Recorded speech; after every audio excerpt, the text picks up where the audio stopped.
அனைவருக்கும் வணக்கம். இன்றைய தினமணி செய்தித்தாள்ல என்ன செய்திகள் இருக்கு அப்படிங்கிறத பார்ப்போம். முதல்ல பார்த்தோம்னா திருக்குறள். திருக்குறள்ல என்ன சொல்லியிருக்காங்கன்னா, "எண்ணித் துணிக கருமம், துணிந்த பின் எண்ணுவம் என்பது இழுக்கு" அப்படின்னு சொல்லியிருக்காங்க. அதாவது செய்யத் தகுந்த செயலையும், வழிகளை எண்ணிய பிறகு துணிந்து தொடங்க வேண்டும். ஓகேங்களா? அதாவது செய்யத்தக்க செயல்களின் வழிகளை தெரிந்த பிறகு நம்ம துணிந்து இறங்க வேண்டும். சரிங்களா? அந்த செயலை செய்வதற்கு துணிந்து இறங்கிய பிறகு அதைப் பற்றி கவலைப்படக்கூடாது. ஓகேவா? அப்படி கவலைப்படுவது குற்றம் அப்படின்னு வள்ளுவர் சொல்றார். "எண்ணித் துணிக கர்மம் துணிந்த பின் எண்ணுவம் என்பது இழுக்கு." திருக்குறள் எண் 467 அதிகாரம் தெரிந்து செயல்வகை. அடுத்ததா செய்திகள்ல பார்த்தோம்னா, வாக்காளர் பட்டியல் தகவல் பெற கட்டணமில்லா உதவி எண் அப்படின்னு சொல்லி குடுத்துருக்காங்க.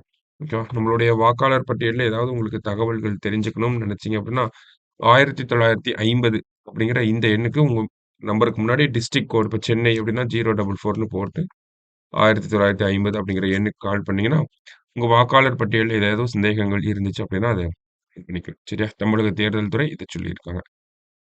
ஜஸ்ட் என்னன்னு பார்த்துக்கோங்க. அடுத்தது ஊட்டச்சத்தை உறுதி செய் 2ஆம் கட்ட திட்டம். ஊட்டச்சத்தை உறுதி செய் அப்படிங்கிற திட்டம்.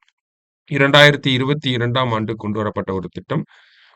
ஆ 2022 முதல் கட்டத்துல என்ன பண்ணியிருப்பாங்க அப்படின்னா, குழந்தைகளுடைய ஊட்டச்சத்தை வந்து அதிகரிச்சிருந்திருப்பாங்க.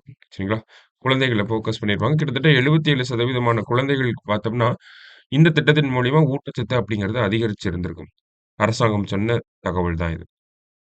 இந்த திட்டத்தினுடைய வெற்றியின் பிறகு 2ஆம் கட்டம் அப்படிங்கிறது நமக்கு அரியலூர் மாவட்டத்தில நேத்து தொடங்கி வச்சிருக்காங்க. முதல் கட்டம் எப்படி குழந்தைகள மையப்படுத்தி இருந்துச்சோ, 2ஆம் கட்டம் அப்படிங்கிறது தாய்மார்கள மையப்படுத்தி இருக்க போகுது. அதற்காக ஊட்டச்சத்து பெட்டகங்கள் அப்படிங்கிறத வழங்க போறாங்க. சரியா? அந்த விழா தான் நேத்து நடந்திருக்கு. அரியலூர்ல வரணவாசி அப்படிங்கிற பகுதி இருக்கு. வாரணவாசி அப்படிங்கிற பகுதி. அங்க இருக்கக்கூடிய அங்கன்வாடி மையத்தில தான் இந்த திட்டம் தொடங்கி வைக்கப்பட்டிருக்கு. சரியா?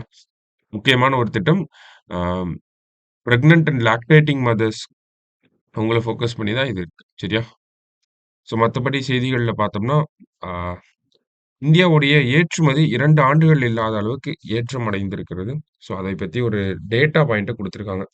எக்ஸ்போர்ட்ஸ் அப்படிங்கிறது இன்கிரீஸ் ஆயிருக்கு. அதே மாரி இம்போர்ட்லயும் பார்த்தோம்னா, கச்சா எண்ணெயோட இறக்குமதி அப்படிங்கிறது அதிகமா இருக்கு. சமீபத்தில கூட நம்ம பார்த்திருந்தோம். கச்சா எண்ணெய் சார்ந்த வர்த்தகம் அப்படிங்கிறது இந்தியா ரஷ்யா கிட்ட இருந்து கச்சா எண்ணெய வாங்குறாங்க. அந்த கச்சா எண்ணெய பெட்ரோல், டீசல் அப்படின்னு சொல்லி பிரிச்சு, அத ஐரோப்பிய நாடுகளுக்கு குறிப்பா நெதர்லாந்து போன்ற நாடுகளுக்கு பார்த்தோம்னா, ஏற்றுமதி செய்றாங்க. இதனால இந்தியாவுடைய வர்த்தகம் அப்படிங்கிறது ஏறக்குறைய ஒரு பேலன்ஸ்டு ஸ்டேட்ல இருக்கு அப்படிங்கிறத பார்த்திருந்தோம். அந்த வகையில ஏற்றம் அப்படிங்கிறது ஏற்றுமதியில ஒரு ஏற்றம் கண்டிருக்காங்க இந்தியாவோட அந்த இம்போர்ட், எக்ஸ்போர்ட்ல. சரியா? ஜஸ்ட் சிம்பிளான ஒரு விஷயம் தான். அவ்ளோ ஜஸ்ட் தெரிஞ்சுக்கோங்க அவ்வளோதான். சரியா? இன்னைக்கு செய்தித்தாள்ல இருந்த முக்கியமான செய்திகள் இதெல்லாம் தான். மீண்டும் நாளை செய்தித்தாள் வாசிப்பில சந்திக்கலாம். நன்றி.